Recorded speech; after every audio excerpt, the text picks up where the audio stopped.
Welcome back to another episode of War in Cali. In this episode, I will detail how two shootings took the lives of two young men.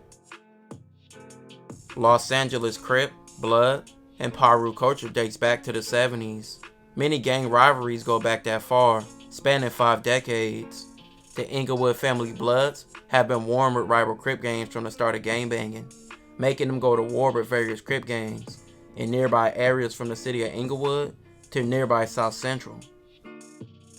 Crips affiliated with the neighborhood Crips or the Rollin card have been the Inglewood family's main rivals and have a deep hatred for them, and both sides have lost countless of members due to their war.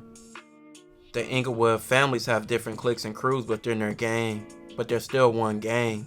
But the neighborhood Crips and gangs and part of the Rollin card are a collective of different gangs throughout South Central and a few other areas. Some of the Inglewood family's top rivals of this alliance are the Rollin 60s, the Rollin 90s, and the Rollin 100s, among others.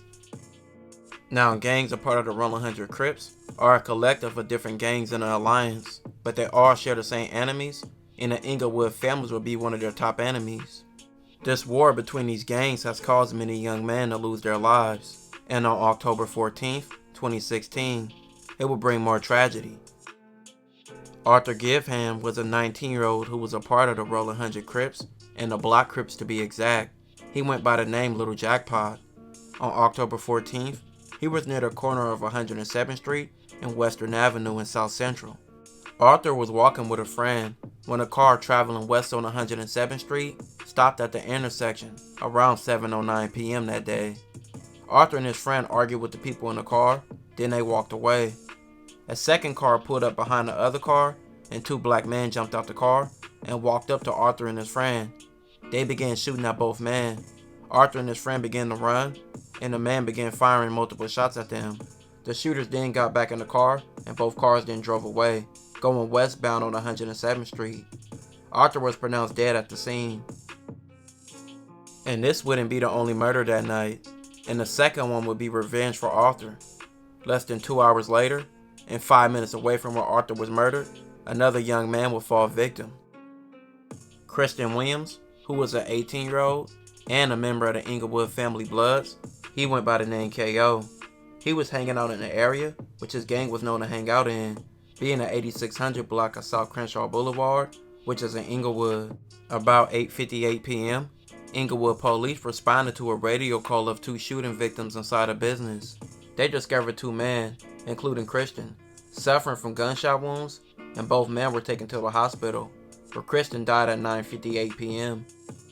Retaliation is the deliberate act of revenge or counterattack following harm, assault, betrayal, or loss. It's driven by the belief that an offense cannot go unanswered, that balance or respect must be restored through equal or greater force. In certain cultures, especially the streets, letting someone slide can be seen as weakness. Retaliation becomes necessary to protect reputation. Retaliation doesn't heal pain, it amplifies it. Each act of revenge creates a new wound, new enemies, and new reasons for retaliation. Every act of violence demands a response in the street life. A shooting, a fight, even a disrespectful social media post can spark deadly consequences. Members feel obligated to respond to maintain the gang's image.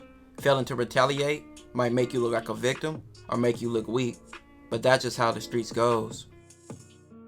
Revenge was swift, and gang beefs cost 2 young men their lives within a few hours, and this beef still goes on today. It will unfortunately cost more their lives. This will conclude this episode. If you haven't already, check out my previous episodes. Don't forget to like, comment, and subscribe.